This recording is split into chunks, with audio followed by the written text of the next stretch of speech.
Another session of a Stronger Futures project. And what this program is about, what this session is about creating a stronger future for you, for your life, for those that you love, and also the outcome of life that you want to experience. And so we're learning the things that we don't know, and how we can implement them. Look for the warning signs, look for the prediction signs, and look for the opportunities to make a difference and bridge that link between the gap of where we are to where we want to go. And I am honored to have my co-host, Tammy Cho, who is an amazing rock star. And I could probably go on until the next hour talking about her accolades and my interaction with her, but I'm going to let her introduce herself because she's, like I said, she's a rock star. So I know that you want to stay tuned for what we're about to delve into. Tammy.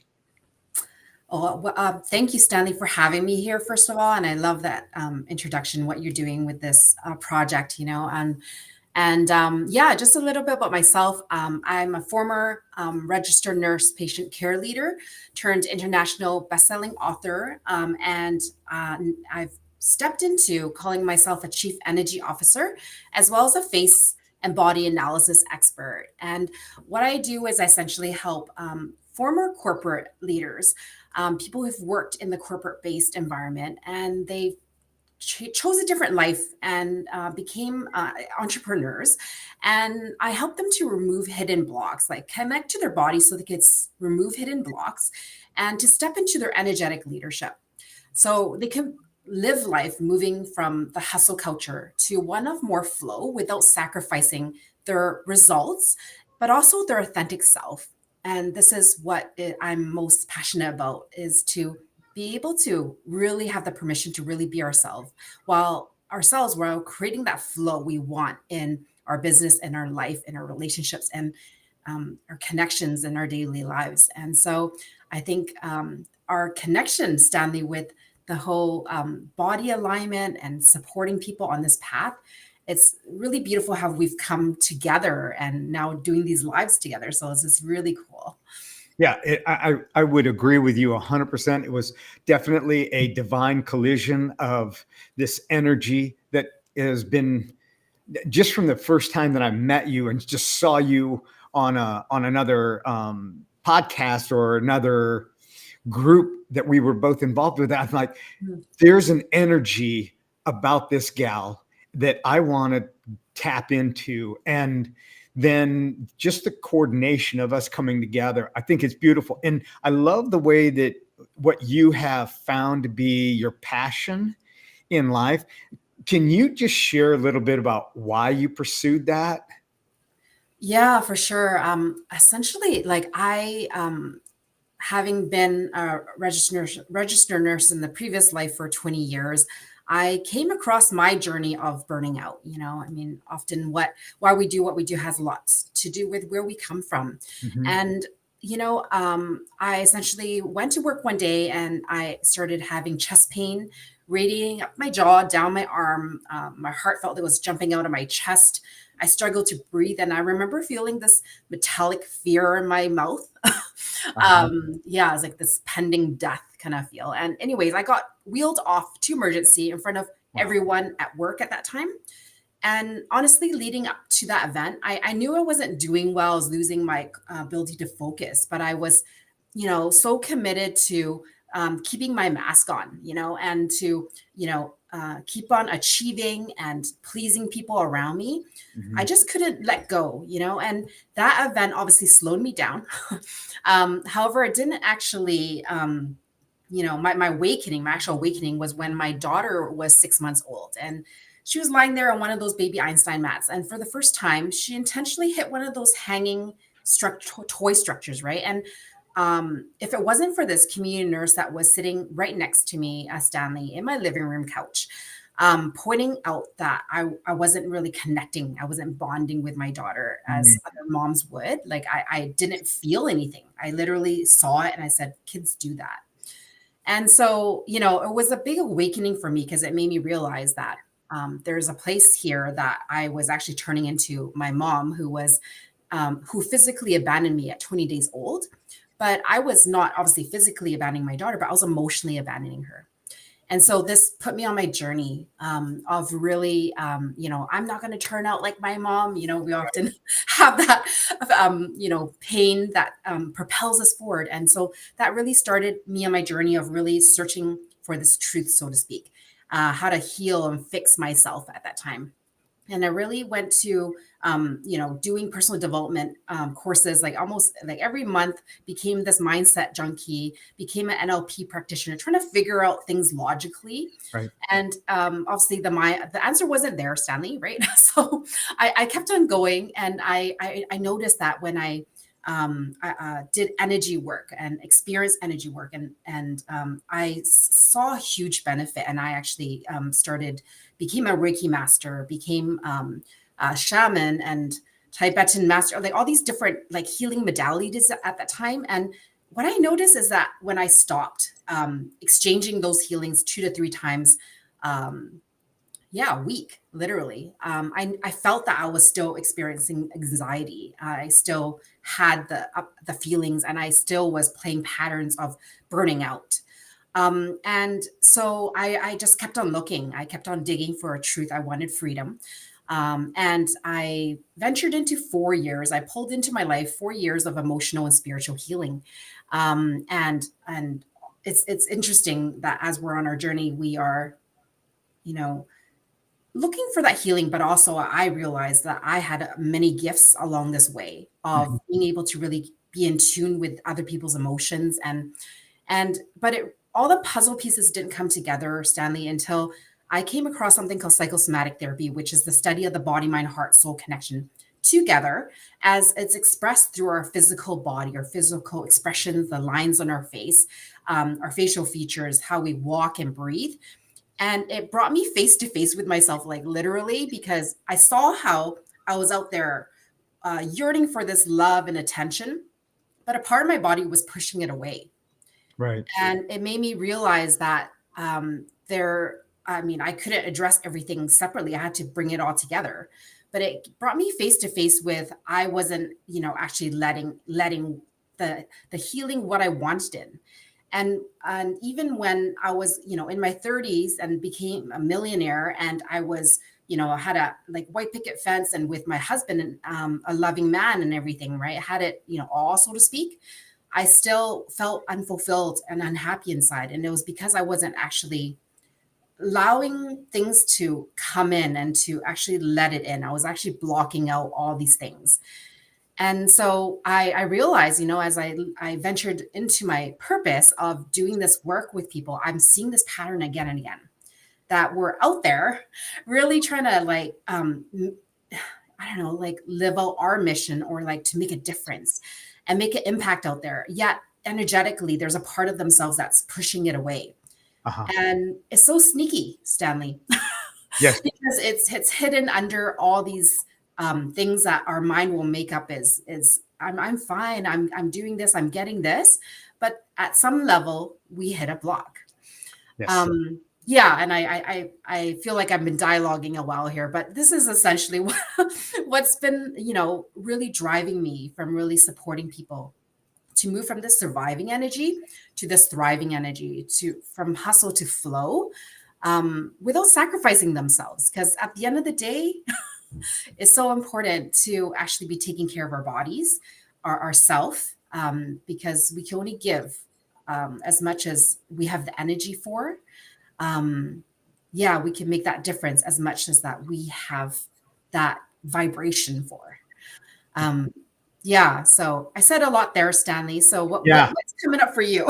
Well, my gosh, there's a lot coming up. So, when you talk about you getting wheeled into the emergency room of a facility that you're the caregiver, and now you're getting the care given to you, and not by your choice. This is something that life said, hey, Tammy, boom, you're going to stop. And if you don't stop, we're going to stop you. And that's what happened. And then, the whole makeup. I mean, we could talk the entire session about that. And what I'd like to also do is that transformation that took place in your own mindset as you were giving the oxygen to other people, and yet you were depriving yourself of that oxygen and being healthy. And then you saw it with your relationship with this child that is now looking to you for nurturing, and you're depleted. Yeah, I honestly was depleted. I just couldn't, even though, our children, are so innocent, right? Like oftentimes we, we're with maybe a colleague or a friend or another family member that we're like, we don't really want to be vulnerable and love them outwardly sometimes because we feel like somehow we're going to be judged and rejected or whatever. But this Right. was my daughter who was like innocent little 6-month-old baby, and I couldn't let that in, and so that really spoke a lot, to me. And I really, sometimes we really need that awakening within ourselves to know something is really off, right? Yeah, and the thing that thankfully you answered that call. I've heard so much in the fields that I've worked in. I've worked in construction and I've worked in aircraft, and a lot of people in those fields, they are in their job for a long periods of time. And the thing that I would hear over and over and over was, I'm going to make time up. When the kids get older, I'm going to make time then. Right now, I'm doing the providing, and I'm going to make time then. And I understand this idea that you can't be in the carriage and running the horses all at the same time. And what I mean by that is that you have to create the balance, and it's not taught. It's not promoted. And working endlessly becomes a badge of honor, but what it's doing is it's doing the very thing that we don't want. And like you said, you didn't want to be like your mom, and you found yourself inadvertently being like your mom in a different way. And you know, when I had kids, I met my dad when I was 18 years old. And as you expressed through my work with you here recently about the nurturing factor and the things that I didn't take that show up in my face, which I thought was amazing. So I'm just going to put a little plug in here. If you want to know a little bit more about who you are, set up a time to get with Tammy. I'm just saying that right now. It was amazing because we don't know what we don't know. And how can we have a stronger future if we don't take at least a little bit of interjection on our part and become that self-improved, that self-disciplined, personal development junkie once in a while? Okay. And, it is. The thing of it is when you know yourself, now you start to see these signs. So what I wanted to be before I had children was I wanted to be the dad that I never had. Mm. And that's what I did. And I had people that would want more of my time. And I said, listen, I can make money all day long. I can never make time. There's 24 hours in the day. And the things that are most important to me are not cash. The things that are most important to me is the way that I can influence, because I only have a short period of time to influence. So, Mm. the wake up calls that we get, and even especially when we have a heart to serve others, and you're you're the CEO of the Path to the Heart. What greater call can you have, getting in tune with our heart? And I'm 100% with you on you can't separate the mind, the body, the spirit, the energy, the health of our gut, the health of our brain. You cannot separate it. It's one being.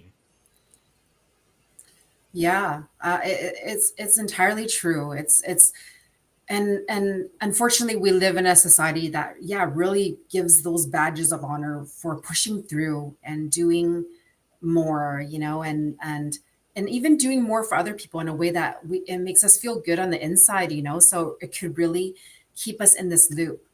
And what I realized on my journey, and I'm on the same page as you, is that, like, because like I had a lot of money at one point, and I still wasn't happy. And so we really got to define success for ourselves. And so I think there's a lot of people out there, and yes, we do need to make a living.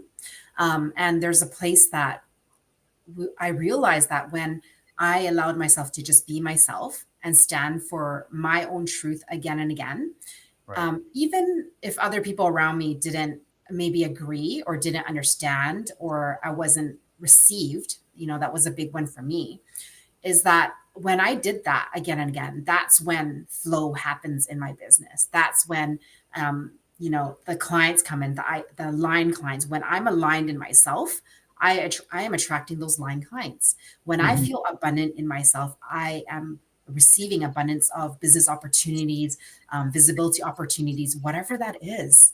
Right. And so, and that's like what I see again and again, is that, yeah, we make up in our head that there's things we got to do more of. It's because I got to create a nicer funnel, and I got to, like, increase my better my marketing copy. And you could have all of that and still have things not work. And Right. that's when it's an energetic thing. And it's really beautiful in many ways, because when we are on the business journey of life, but specifically when you're learning, seeking more abundance in whatever shape or form, success in life, often you're being called deeper to more of yourself. And Right. yet people are not turning in. Naturally we kind of turn out and to see who can help us fix ourselves. Or are we like, oh, I better like keep on doing more of what I'm doing already. Right. Or like, what I mean? Like, that's worked in the past. Like, I just need to do more of that. I got to be more productive. I got to be more efficient. Self-judgment comes in, perfectionism, all these Right. things that keep us farther away from our truth, ourselves, what is actually, working in a way, what can work in a way. And that's what I want to really stand for and put out there. And I even ran away from this for a while because it was scary, to speak for of something, because like, how can you make more money if you don't do this? Like, why, if you don't do that, what, and I understand everyone has our own values, and at the same time it's like, at the expense of what? Right. Yeah, and so this is really a big piece that I think a lot of patterning I see in my own clients is that, um, someone who's often moved from corporate into entrepreneurship, before in corporate, you're told, what are the goals to reach, what are the parameters, what are your measurements of success, and you just go and do it, right?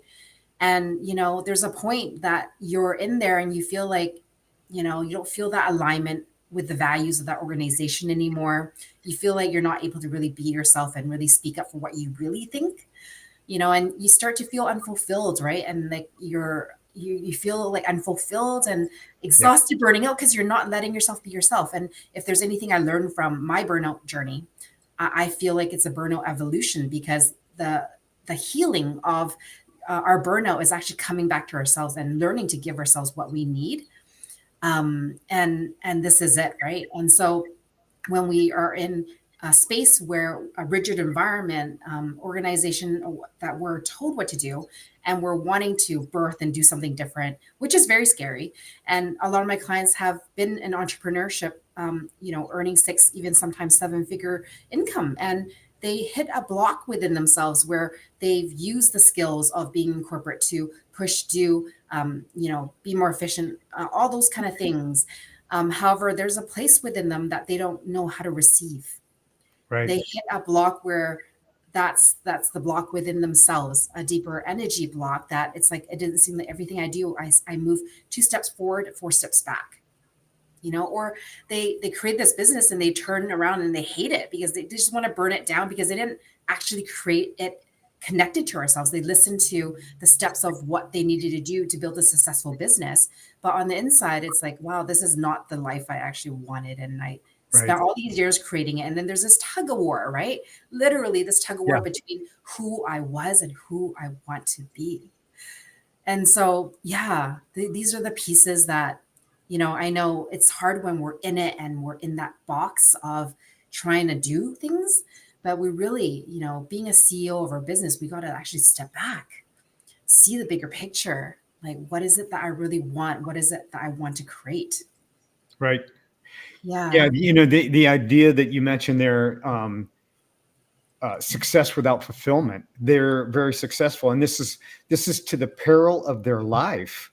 And we all have this one time right now with the present, with the people that we're with the experiences that we encounter, and success at what level, success at what degree without being fulfilled. And I say that success without fulfillment is probably the greatest failure that a person can experience, because I've talked to people that have retired, and as I work with clients, and it is a constant and a common thread that is perpetuated between all of these clients, is that I didn't try them. I didn't try the things that I wanted to. And now I'm in my supposed to be golden years. And now I've got all these illnesses that are stress related, of all the stress that I put my body through. And I was talking to a gentleman just Monday, and we had a call, and within 10 minutes, he almost had tears in his eyes explaining to me, and I never met him, tears in his eyes within 10 minutes about the things, of all the accomplishments that he did. And now he just retired, and now he's been given a diagnosis. And now he's looking back and wishing for something different before. And what I want to encourage people that are listening and that are going through that, it's not too late. You do have the opportunity, and by making different decisions and making alternate decisions, this is where I say challenge the narrative, because I've had many people in the physical part of it tell me that they were imminently a client for or a candidate for surgery. And I'm like, okay, if you're willing to challenge the narrative, how about we give this a check? And after working with me, they go back and they get hey, you're not a candidate for surgery. Whatever you're doing, keep doing it. And this is what I'm hearing with you. It's becoming aware of what you're not aware of. There's so many people that are not aware, that because they're not aware. And when you're talking about the energy of being in that hospital hallway, being wheeled to your own emergency, you weren't aware that you weren't aware of the things that was going on until you got this major wake-up call. And the beauty of the work that I see that you do, and here again, I'm just going to put a little plug in, but the beauty that I see the work that you do is you make people aware of the possibilities. And what if you did something different? What if you took note to this and implemented this? And how could that change this energy that's being expressed? So, so when you're talking to these corporate leaders that go into an entrepreneurial, and they're used to being on that treadmill, they're used to hammering through, punching through, and no pain, no gain kind of mindset, which is about the dumbest statement that I know. I hear people say no pain, no gain. And I go, no, pain is the body's language. If you don't listen to it, it's going to wake you up.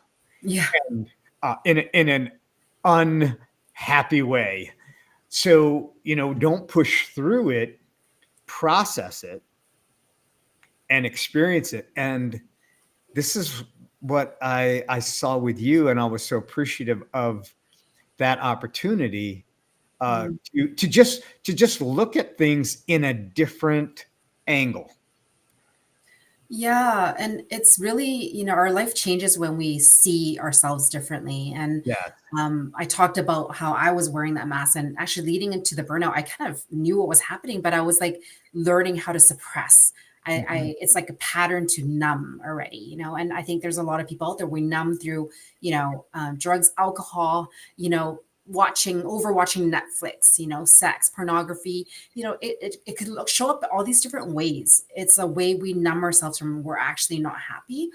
And for myself, taking like psychosomatic therapy, I was talking about really showing someone who they are through their face. It's literally just to like highlight that the left side of our face is the private world, what we want to keep within ourselves.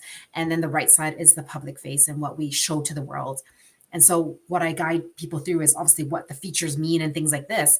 But most importantly, how they are actually relating to their inner world and outer world. Because a lot of times we actually have learned to not even connect to ourselves, and we'll look really bright on the outside and often not as bright on the inside. And when I help people connect to themselves, they realize sometimes they don't even recognize who that is.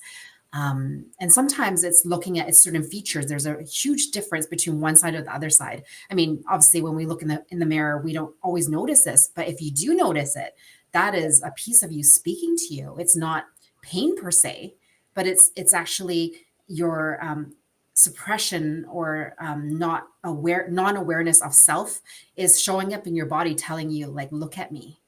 This Mhm. is where I'm maybe struggling with. This is where I need some attention, where I need some inner support and love and, compassion. And so, yeah, I mean, I just feel I'm so grateful for what I do, because I get to help someone learn to see and love themselves in a different way. And when we shift this internal relationship with ourselves, it affects our entire energy vibration to create what is it that our heart actually wants anyway, right? And so it's you get to create it by learning how to love yourself deeper. Like, Right. how cool is that? Yeah, And very so, cool. Yeah. Yeah. yeah.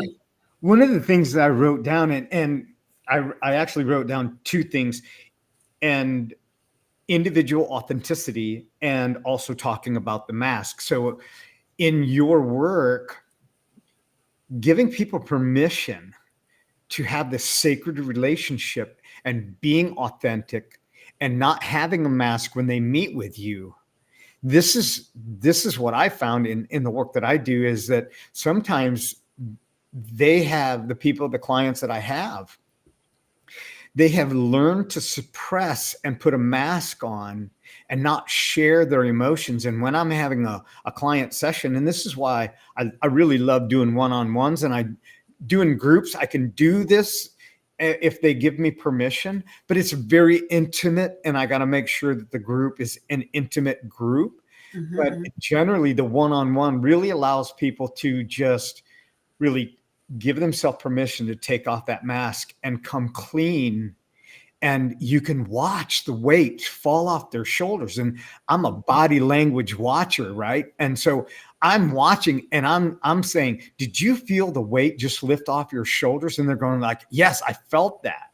Mhm. And it's that sacred relationship, because who we are within the confines of our own small, can be very narrow proximity. And then when we go out into the world, we're taught that pick up your bootstraps, lace yourself up, get, just push through it, and go out there and perform and get on this treadmill, this perpetual treadmill that you're constantly moving but never gaining ground. And a treadmill has its purpose, but not for your life. Yeah, and that's like, all those patterns of doing more or pushing harder, that it's protecting ourselves from really, allowing ourselves to really be with ourselves, because we could then accomplish more, so it becomes this like conflict within ourselves to um live this protection that we don't even know is protection, because Right. it feels like it's a part of us, it's who I am. Right. Yet there's a fine tuning around doing action, taking aligned action, aligned to your intuition in your heart, and being connected to your body in a way that you know when it's not right or too much, versus just doing. There's a very different energy behind it. And Mhm. this is why I love speaking about this authentic energetic leadership, because when we look at the energy underneath that, that's Mhm. most authentic. Right. And the pathway there is often feeling connected to our emotions and our body, um, not necessarily just our feelings, because our feelings is a combination of it's translated through the mind already about what that Right. feeling is, right? I'm talking about the raw emotion or body sensation that you just know, it's that deep intuitive part of ourselves that all of us have. It's just a matter of practice of connecting to it, right? Yeah. And you bring up the mind, the programming that we've gained. You know, how many entrepreneurs do you know that they pursued a profession that they really never liked? And it's because they were programmed. Either, they came from a family of doctors, they came from a family of lawyers, they came from a family of accountants, of nurses, and they hated that. Mm. And or someone lied to them when they were taking the ambidextrous test in the 7th grade and said, you're going to be a factory worker. And they programmed in their mind that they were going to be a factory worker. And they Mhm. went and be a factory worker, and they're like, I hate this job. And they hate the job every day. And I've talked to CEOs, I've talked to presidents of companies that in our sacred time together as a coach and a coachee, they're just sharing how much they just hate what they do. And I'm like, well, why do you continue doing it? Mhm, mhm. Because this is what I know. But I said, if you hate it, then there's a disconnect, and it's a indicator saying you were meant for something more. And when Yes. they give themselves the permission to just download that and go, well, what else am I meant for?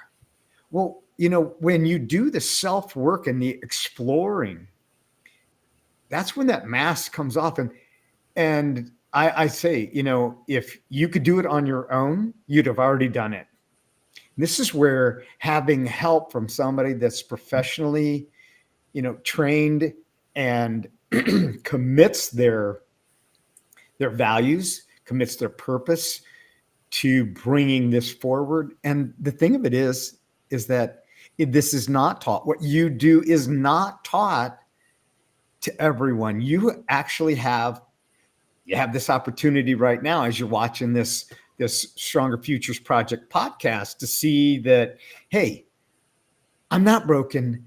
I just need to be redirected into the channel that I love already.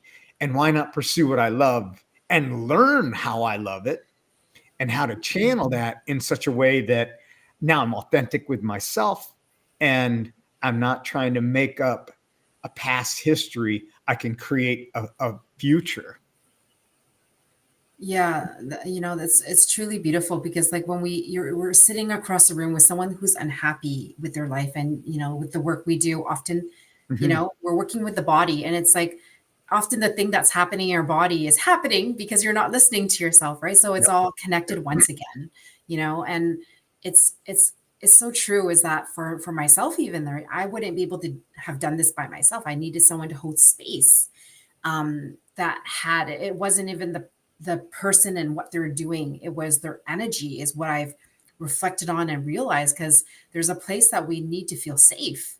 And we don't necessarily maybe say this out loud. Like, we want to belong, we want to feel safe, we want to feel supported by someone when we know that actually cares, Right. not just from this doing energy, this logical energy.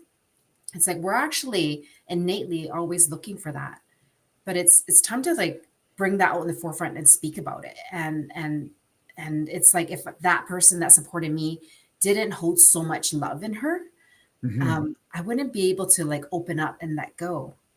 And this is the self-love that it takes a leadership of ourself to learn how to create safety within our own bodies, and to hold our emotional space. So it's I feel like it's the next evolution of leadership that is super necessary, because It I is. think a lot of the pain in the world would go down if people like stood into a new leadership based on love, but also action, right? Yeah, the self leadership, that is key. That's a key point, and I'm glad you said it that way, because we can lead companies and you can lead organizations, but ultimately the first line of defense is leading ourselves. Hmm. And we're not trained that way. We're trained to watch over, or we're trained to be the overseer of a group of people that are working under us. And the you mentioned earlier, and I mean, there's so many things that you mentioned. I'm going to go back and watch this myself. Is that we are stuck on this perpetual cycle of do, do, do, do, do. And if we just keep doing, we get do all over us, and we never become the person that we were really created to be. And this is where we get that mix kind of backwards, is that if we do enough, then we'll have enough, then we'll finally be enough. And that's the wrong order. It's Yeah. be the person that you are. Have that identity of what that person does to be that way. But be the person, and then you can do the things, and then you can have whatever comes with the being first. But when the being is put last, that's when the order just gets, and this is where you find yourself being wheeled down the hallway. You find yourself in the back of an ambulance. You find yourself with these stress pains and can't sleep and heart palpitations and body pains. And I deal a lot in the postural, how the emotional now seats in the middle of the back, the lower back. And when that stress level rises up, they think it's just they pulled their back, they did something twisted wrong. Mhm. And a lot of times it's the emotional side. So even in my postural therapy, it's not just a matter of focusing on what their body is saying, it's what they're telling their brain that's telling their body. And when they're high stressed, now you got that knot in the back of your shoulders. Now you got that knot up at your neck. Now you can't turn your head. And, it gets tight. And the more you push through it, you're avoiding the warning signs. Yeah, yeah, it's so true. It's so important to listen to our body. And, some people are, in this journey where they're taking care of their body, they don't even have any big, issues per se. It's very much like they've been, maybe in entrepreneurship, and they've been on their journey and everything's working fine and dandy. And we hit these edges within ourselves too, right? Where like, oh, interesting how this is suddenly happening to my body now that I've been told I have high blood pressures, things that we can't even see per se. I mean, we may be able to see it in the this region here with the work that we do, but most people are not connecting to that. And I think that there's a deeper place within ourselves. That's why the energy piece is so important, to learn how to actually tune in to the body Mhm. and to connect to places that show up that, maybe we can't even see at a physical level, to really develop the deeper leadership in this way. Because we all learned, Stanley, that, over 95% of what we choose to do is attributed to the subconscious, and we may not even be conscious of why Right. we're doing what we're doing. We're going through patterns. Right. And so this is why I feel like, the evolution of leadership is learning to even tune into our body for places we can't see. And I've seen time and time again, Stanley, that when I open up, my shoulders, which is something that has been a journey for me, is that when I try to tune in or go in deeper and my posture is held a certain way, it's almost like two parts of it's like the body and then the mind and the emotions fighting against each other. So Yes. that's why it's so important to bring alignment to the body, mind, heart, soul together. And I feel someone who's out there wanting to make a bigger difference, make that bigger impact. It's like make that impact here first. Like you got to lead yourself, and before you can lead other people to that next level in your external world. It's a direct reflection. And so, yeah, I just really want to speak that, because sometimes it's like, especially some of my younger clients, they don't feel like there's anything, nothing's happening with their body per se. Right. And so, yeah, so just wanted to put that bug out there in people's ear. Yeah, definitely. That is, there are so many topics that we could really dive into. We could probably spend the entire afternoon. Very true. And I just think this is where that divine collision has come together, and the synchronicity of what it is that both you and I do. This is why I love the work that you do, and the opportunity that I had to experience it myself. It is learning to discover what you don't know that you don't know. Mm-hmm. And it's the micro changes that can take place. And like you said, we have two sides. There's a side that's inside of us, and then there's the side that we show other people. And we don't even realize that it's visible. For somebody like you, I can only imagine if I were you, I'm just speaking out loud here, I would be looking at everybody in the grocery store and I'm going, oh my gosh, they're unhappy. They're more unhappier than I thought. And they look successful. Mm-hmm. They've got something going on, and it would be difficult for me because I people watch. And I'm going, man, I could really help. I'm wondering why that person has such a frown on their face, or why are their shoulders rounded? What is the energy that is causing them to have rounded shoulders? Why is their pelvic tilted and they don't stand up in a manner where they're hiding themselves? And that's the way that I see them posturally. And with your energy, I don't know. Am I speaking out of context? But do you see that? Yeah, I mean, obviously, I know everyone has their story. I mean, I've come to a place where everyone has their story. Right. For me, when I see that now, I just like I drop into a place of compassion Yeah. versus like, oh, I wonder what happened to them, because I already know. Because Right. like everything that happens where we're out of alignment in our body is because there's a place that we are hurting and we don't know how to like care for ourselves. Right. There's a place that, it's really scary to be vulnerable, even with ourselves.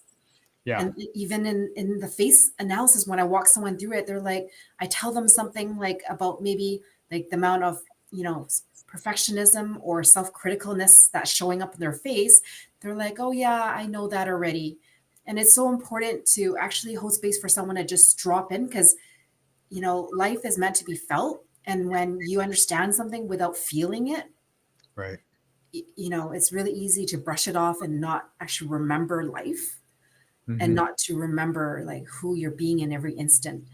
And so it's so important to, come back to the heart again and again, versus understanding things. And so that's how I've learned to navigate this and deepen my love for humanity. And know that I'm not there to fix everyone. It's not about over giving. It's Right. about like deepening my love, expanding my energy and consciousness and vibration, so I can help the people that are ready to be helped. Right. So Yeah. that's how I've navigated it, Stanley. I love that. I do. I love it.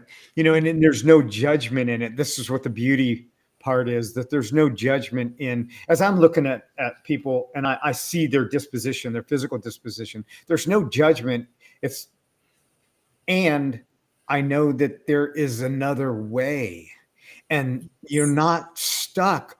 You're not stuck with the brain that you have. You're not stuck with the body that you have. You're not stuck on genetics. You're not locked into the past. You don't have to be.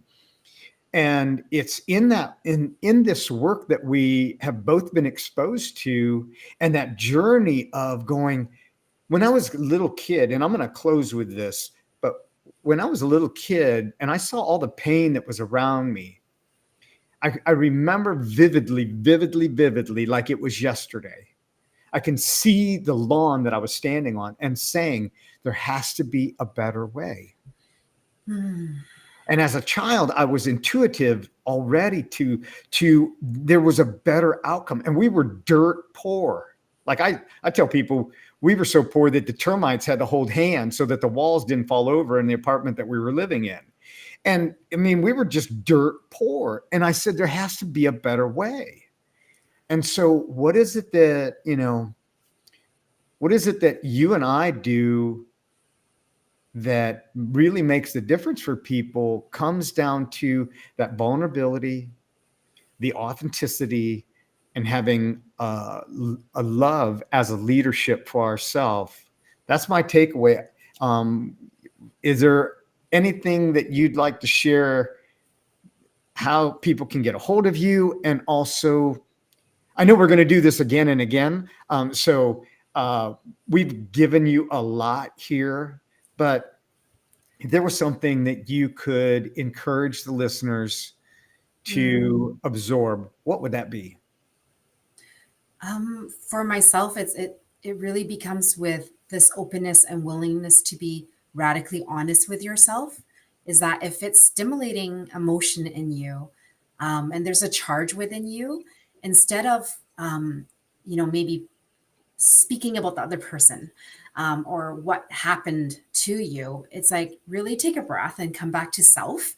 And it's like, where is this happening within me? Really coming back to ourselves to um, learn to be start from this place. Because what I'll say is just that this is the piece that keeps people stuck in again and again, is that when we're upset, something happens that doesn't go right, we tend to look outside, maybe blame, and it turns us into this victim energy, versus energy of empowerment. And that empowerment starts with coming back and choosing to look at ourselves. So I just wanted to speak to that. And to answer your question, Stanley, I love to gift the audience. It's a 5-part video series that I've created. It's complimentary to the guests, and it's essentially how to uncover subconscious blocks within someone's leadership potential as it's shown through your own face. And so I love to give people this journey back into yourself to really start to begin to align these inner and outer energies to see how this shows up for you and what is blocking you from your fullest leadership potential. And so, so I'd love to hand that link over to you, and I'll go around and post it in the comments as well for everyone to enjoy. Fantastic. And this is showing up all over in social media. So reach out to me, LinkedIn, Facebook, Instagram. I'm on all those channels. Just direct message me. I'd be happy to connect and answer any questions that maybe have come up. Yes, I love that. Thank you for that offer. And I hope that our listeners will take you up on that, because it is definitely well worth the investment of your time so that it can create a reward for your future. Undoubtedly. Yes, thank you, Stanley. And I look forward to having more of these sessions together, because I can see so many different avenues we could take. Oh my gosh, yes. All right. Well, thank you very much, Tammy, for being here. Thank you for being here, joining us in. And we've got one person that was listening in and said, great podcast, totally enjoyed it. Thank you, Carolyn. And I look forward to seeing you again as a regular guest. And in between, have an energetic day and love yourself.